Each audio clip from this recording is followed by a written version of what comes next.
Bonjour et bienvenue au-dessous des bibliothécaires. Aujourd'hui, je vous propose ma palle du pack, ma pile à lire du Pupkin Autumn Challenge.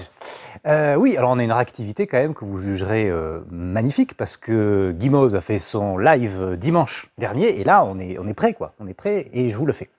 Alors qu'est-ce que c'est le Pupkin Autumn Challenge pour ceux qui débarqueraient sur la sphère? Je crois que c'est la 7e année qu'elle le fait, donc ça a quand même une grosse réalité dans le monde des booktubeuses, des booktubeurs, littéraires sur Internet. L'idée c'est d'avoir des thématiques dans lesquelles on va glisser nos grosses envies de lecture et de se donner un petit peu un défi pour arriver à lire le plus de livres possible dans un temps imparti qui est plutôt celui de l'automne, donc avec des thématiques qui sont en lien aussi à la saison, même si cette semaine n'est pas très automnale, hein, on va avoir un peu chaud. Je vais avoir un appétit d'enfer délirant parce que moi, j'ai validé toutes les sous-catégories. Et j'ai vu que dans la proposition de Guimauve, ça s'arrêtait à 12, je valide les 14 catégories et je vais tous les faire. Alors oui, il y en a certains, je suis allé un petit peu tiré par les cheveux, il y en a un ou deux que j'ai en fait quasiment fini ou que j'ai fini, donc on verra que c'est un petit peu adapté. On peut dire que le Pupkin Autumn Challenge, je l'ai commencé la semaine dernière. Ça marche, allez, ok, on va dire ça. Premier menu de ce Pupkin Autumn Challenge, automne rayonnant. Et dans ce menu, on a une première catégorie qui s'appelle « We'll always find a way ». Mon anglais est magnifique. On va toujours trouver un chemin. Et c'est sous-catégories qui nous inspirent, donc il y a Feel Good, diversité, inclusivité. Alors moi, j'ai pris Feel Good, parce que là-dedans, et là, je trouve que je suis plutôt content de moi, puisque le titre, c'est « On va enfin trouver un chemin », ben, c'est Viking dans la brume, puisqu'ils ne trouvent pas de chemin, puisqu'ils sont dans la brume. Qu'est-ce que c'est Viking dans la brume? C'est ça! Il y a le tome 2 qui vient de sortir en août. Ça faisait très longtemps qu'il n'était pas arrivé d'avoir vraiment un attachement pour une BD ou pour un roman dans lequel j'ai tellement envie d'avoir la suite. Mais vraiment, et du coup celle-là je l'ai lue 3-4 fois en boucle, elle était à côté de ma table de chevet et je l'ai lue. La suite vient de sortir, c'est délicieux, c'est Lupano qui nous pense ça, c'est Kaamelott chez les Vikings quoi. Ils essayent de partir en escapade, ça marche pas, c'est la galère, bon. On va voir ce que nous réserve le tome 2 avec grande impatience. Ce sont des strips à chaque fois et pourtant ça fait quand même toute une histoire.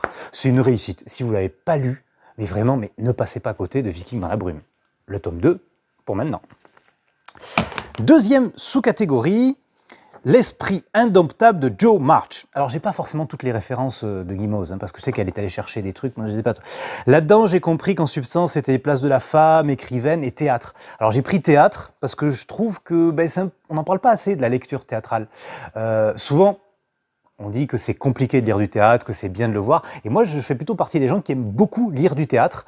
Quand je vais aller voir une pièce de théâtre, j'aime bien le lire avant, le lire après, enfin voilà. Et il y a une pièce de théâtre que j'affectionne tout particulièrement et j'ai enfin acheté le texte cet été à Ombre Blanche à Toulouse. Je fais coucou aux collègues libraires de Toulouse. C'est Art de Yasmina Reza. C'est un peu un gros succès du théâtre contemporain quand même. Si vous le connaissez pas, je vous invite vraiment à le lire. Donc c'est une autrice, une écrivaine, ça marche, c'est aussi du théâtre. Vous voyez, j'ai bien répondu à la catégorie. Et en plus, c'est le regard d'une femme sur 3 amis hommes dans une certaine société. C'est plutôt des gens bien installés. Et le rapport à l'art contemporain, mais aussi le rapport à la déliquescence d'une amitié. Jusqu'où va l'amitié? Je trouve que c'est vraiment une perfection d'écriture théâtrale. C'est parfait, c'est incisif. Et il y a eu évidemment une interprétation majuscule avec Arditi, Lucchini et Vanek au théâtre. Si vous pouvez la voir, elle a été disponible sur la France Télévisions. C'est quand même remarquable. 3 acteurs pour un trio, Art, Yasmina Reza. Moi, je vais le relire parce que j'adore ce théâtre-là. 3e sous-catégorie. Alors, Sioulerin Marine. Donc c'est un truc chez les Irlandais, quoi. Voilà. Puisqu'il y a l'Irlande, le petit peuple, mythes et légendes celtiques, nature. Enfin, bon, pour moi, c'était facile parce que je suis en plein dedans. Le petit peuple celtique. Voilà. Je sais pas où je l'ai mis. Je sais pas où je l'ai mis. Il est là. Je l'attrape. C'est le tome 3 du petit peuple. Ça s'appelle le petit peuple. Parfait. Alors, je ne vais pas vous en parler beaucoup parce que je vous ai promis de vous faire une vidéo retour quand j'aurai lu les 3 tomes. Ça ne veut pas dire que c'est parce que je l'aime pas, c'est parce que je lis tout un tas d'autres choses entre-temps. Mais j'ai lu le tome 2, donc j'ai progressé d'un step et j'ai arrivé au tome 3. Et peut-être que je dirai aussi le tome 4, là, le petit truc à la sortie, comment le prince Cardan est devenu méchant. Oui, parce que c'est trop bien. Parce que c'est trop bien. C'est quand même très très chouette. On est vraiment dans cet univers du petit peuple. On est dans un environnement cruel. On est dans du teenage drama aussi. Il y a tous les ingrédients pour que ça fonctionne, mais je vous en parlerai plus dans une autre vidéo. On passe à un deuxième menu. Vous voyez déjà, j'ai fait un menu. Le automne des bois et au-delà. Alors, le premier, c'est pomme alors. C'est le goût de la tarte aux amandes. Alors, dans celui-là, moi, ce que j'ai pigé, c'est que c'était retour à l'enfance, à la tendresse, à la douceur, à la délicatesse. Donc, en ce moment, je vous en propose deux pour celui-là. Le premier, donc ça sera plutôt ça, Magus of the Librarian, of the Library.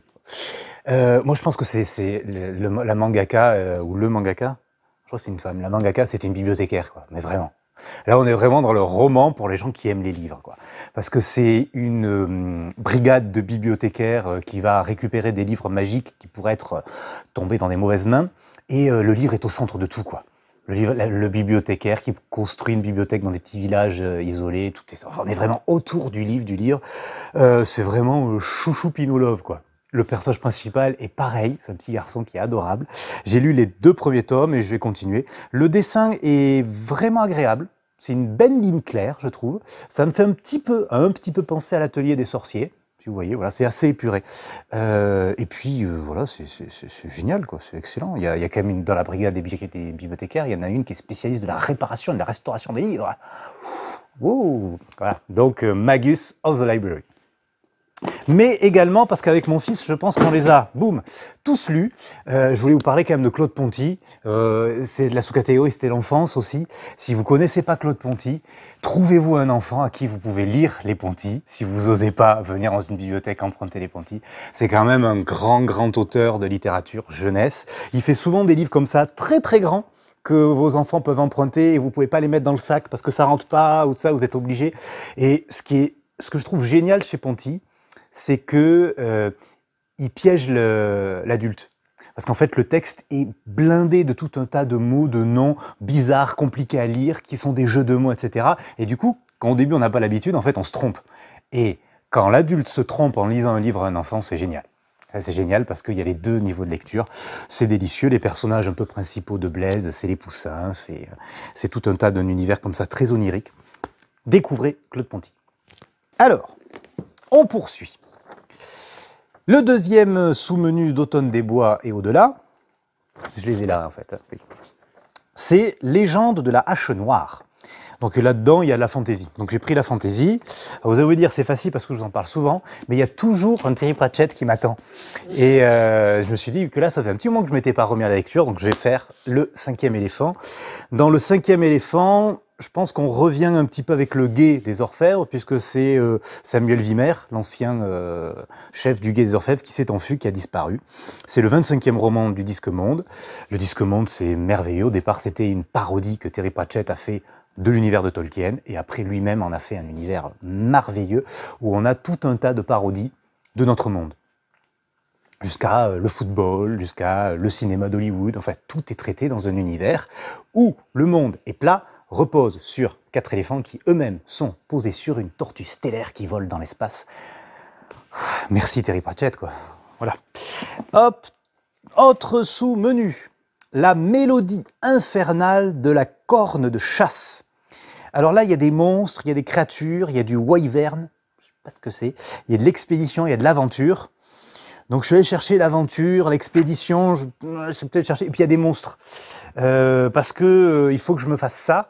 Et bon, là-dedans, il y a quand même des gros vers qui mangent tout, qui créent l'épice dans Dune. Donc je me dis que ça marchait. J'ai lu le premier tome, je me suis acheté la suite. Vous voyez la superbe édition pour les combien d'années? Les 50 ans, hein, oui, pour le cinquantenaire donc, de Dune. C'est une nouvelle traduction. Et la nouvelle traduction également, merci à l'UNILA. Bon voilà, si vous connaissez pas Dune, peut-être que il y a une grosse actualité avec le film qui est sorti l'année dernière, donc peut-être que vous commencez à voir cet univers-là. Frank Herbert a vraiment créé de la science-fiction ou très métaphysique. On s'interroge beaucoup sur une forme de messianisme, puisque effectivement le deuxième c'est le Messie de Dune, sur le rapport au transport, sur le rapport de classe, de religion, enfin il y a beaucoup de choses qui sont très fortes, avec une histoire centrale qui est aussi une histoire de querelle entre deux familles qui contrôlent le bien le plus précieux de la galaxie, qui est l'épice. Ah. L'autre sous-catégorie, Rocket Raccoon on the Run. Alors là, c'est de la science-fiction. Donc j'ai pas mis Dune là parce que j'ai un truc de science-fiction et j'ai vu expérience scientifique. Parce que je me suis trouvé aussi une bande dessinée qui était sortie il y a un moment et là qui a été publiée dans cette grande opération qui a lieu l'été maintenant où les éditeurs publient leurs best-sellers à peu près dans des formats un petit peu plus réduits et qui sont moins chers. Voilà, sans vous le dire. Le mystère du monde quantique, c'est une super BD qui explique le monde quantique. Alors autant vous dire que moi, la science, le monde quantique, c'est vraiment zéro quoi. Et là, j'ai commencé à comprendre des trucs. C'est vraiment chouette. Le personnage principal, en fait, est envoyé dans ses rêves. Il va rencontrer tous les grands physiciens et tous les grands scientifiques qui aura porté donc leur eau au moulin de la science, de la physique quantique. Et on essaie de comprendre comme ça qu'est-ce que c'est la physique quantique. Et bon, je trouve quand même que c'était dommage de passer à côté de ça. C'est quand même une très grande avancée du XXe siècle. Donc, essayez de vous le procurer. C'est de Thibaut Damour et Mathieu Burnia. C'est vrai que je ne parle pas assez des auteurs. Le mystère du monde quantique. Deuxième menu, fait. Enfin, à faire. Troisième menu, automne, douceur de vivre. Alors, Something Wicked This Way Come. Il y a quelque chose de bizarre qui arrive. Alors là, j'ai mis quelque chose parce que forcément, il y a la rentrée littéraire.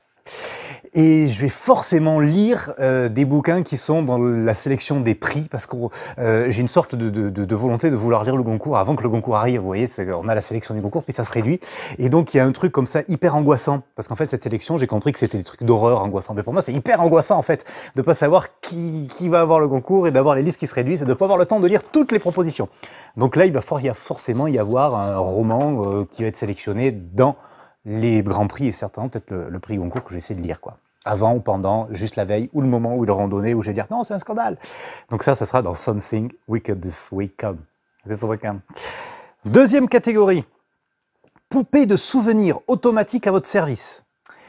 Oui, alors là, c'est un roman épistolaire. Alors là, en fait, je l'ai fini. Donc ouais, j'avoue. Je l'ai pas, donc je l'ai pris en numérique. Il y en a plusieurs que j'ai pris en numérique. C'est le dernier roman de Laurent Binet, qui est un roman épistolaire, qui fonctionne super bien, qui s'appelle Perspective au pluriel, et qui me donnait très envie parce que ça se passe au moment de la Renaissance, et on est dans un roman policier en fait, mais avec pour enquêteur principal Vasari quand même, quoi. Donc Vasari qui écrit à Michel-Ange pour savoir qui c'est qui a tué le Pontormo, qui est un artiste qui doit faire une magnifique fresque à San Lorenzo sous Cosme de Médicis. Bon, tout ça c'est quand même très chouette et on a tous ces grands qui communiquent entre eux. C'est pas extraordinaire, c'est pas du très grand Laurent Binet, mais on passe un super moment. C'est un roman épistolaire et c'est toujours agréable de lire un roman épistolaire, je trouve, parce qu'on est vraiment dans la tête des personnages, il y a des ellipses narratives, ça fonctionne bien. Perspectives au pluriel, parce que aussi il y a une magnifique déclaration d'amour à la perspective dans ce roman. Troisième sous-catégorie d'automne douceur de vivre, la dame chouette des îles bouillonnantes. Alors, il y a de la sorcellerie, il y a de l'amitié, il y a du parcours initiatique, il y a de l'école. Alors là, je pense que je suis allé un petit peu le tirer. J'ai cru comprendre que c'était je me le suis mis sur la liseuse, donc je vais le lire. Le dernier bouquin de Jean-Baptiste Andréa, qui a eu le prix Fnac, qui s'appelle Veiller sur elle. Et ça a l'air d'être une sorte de grosse aventure, d'un beau roman d'amour, en fait, qui se passe dans l'Italie juste avant le fascisme, entre une jeune femme qui est sculpteur, je sais pas, qui fait de la sculpture. Et l'homme qu'elle aime, et jusqu'où ils vont aller, enfin ils vont être déchirés. Je sais pas trop puisque je l'ai pas lu du coup, mais il me donne vraiment envie, quoi. Ça a l'air d'un bon roman dans lequel on a envie de voir peut-être un parcours initiatique. Et on va dire que je le récupère là-dessus. Le dernier sous-menu, c'est la loi fondamentale de l'échange équivalent. Donc il fallait partager une lecture commune, un film ou un jeu. Alors ma lecture commune, ça va être celle avec ma collègue Ludmilla, parce que je vais lire le bouquin de Anne ou Claire, je sais plus. Claire Berest. Claire. Ouais, c'est ça, c'est Claire. Hein.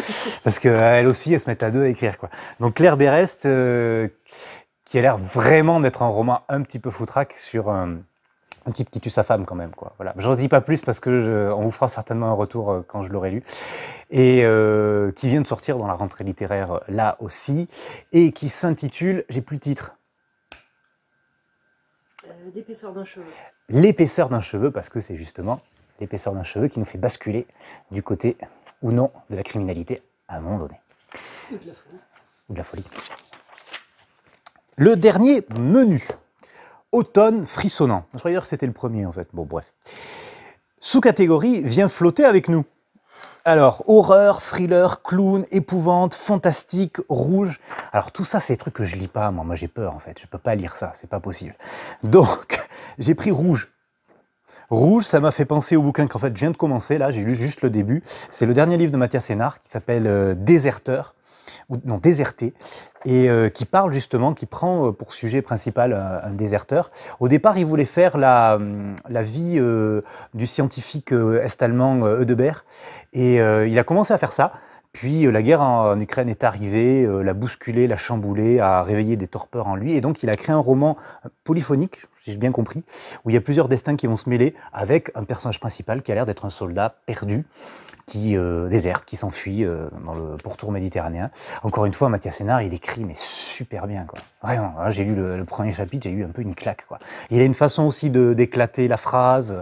Il est resté célèbre pour ce roman qu'il a fait en une seule phrase. Voilà. Enfin, il a une façon aussi de travailler la structure grammaticale et syntaxique qui est quand même vraiment intéressante, quoi. Je trouve que la façon dont c'est dit, c'est chouette. Merci Mathias Sénard. Mais ça sera peut-être pas hyper cool, du coup, ça va peut-être me faire un peu peur. L'enfer des backrooms. L'enfer des backrooms, dimension parallèle, cryptique, labyrinthe, Ethernet, légende urbaine, mystère. Alors moi, je me suis arrêté sur mystère parce que je suis en train de lire la série de bande dessinée Les Spectaculaires. Alors ça, si vous ne connaissez pas Les Spectaculaires, c'est excellent. C'est en cours, hein, je crois qu'ils en ont 6 ou 7 en ce moment. On est à la fin du 19e siècle, ça commence d'ailleurs avec l'exposition universelle, je crois bien sur l'un des premiers.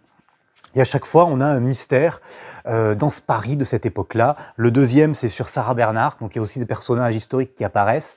On a des personnages qui sont un peu de sac et de corde, qui ont été développés grâce à des machines que Professeur Fou leur a fait. Donc ils deviennent spectaculaires parce qu'ils ont des machines et qui leur permettent justement d'avoir soit des très costauds, soit de voler, soit de sauter, et de résoudre des intrigues. Dans le deuxième, que j'ai lu qui m'a beaucoup plu, c'est qu'il y a un petit côté Hercule Poirot aussi à la fin, où il y a une résolution du mystère en mettant tous les protagonistes autour de la table, qui est plutôt agréable. C'est super bien fait.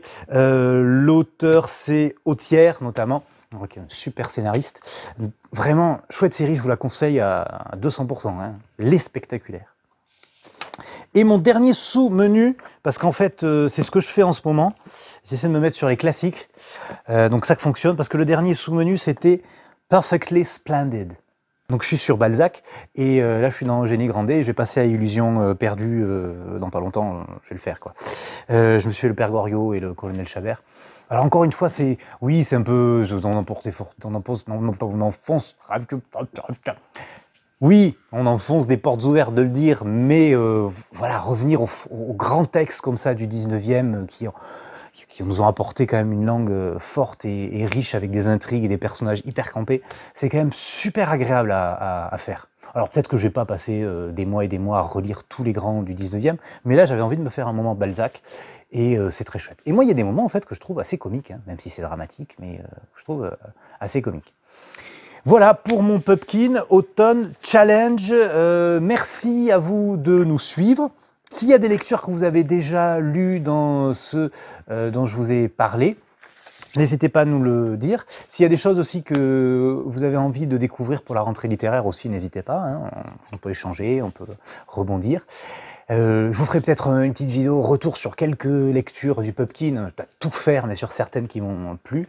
Sur Holly Black, c'est sûr. Sur peut-être Claire, Anne Berest, je sais plus, j'oublie. Claire Berest, voilà. On verra bien. Merci à vous, à très vite, à jeudi prochain. Et portez-vous bien. Bonne lecture à vous.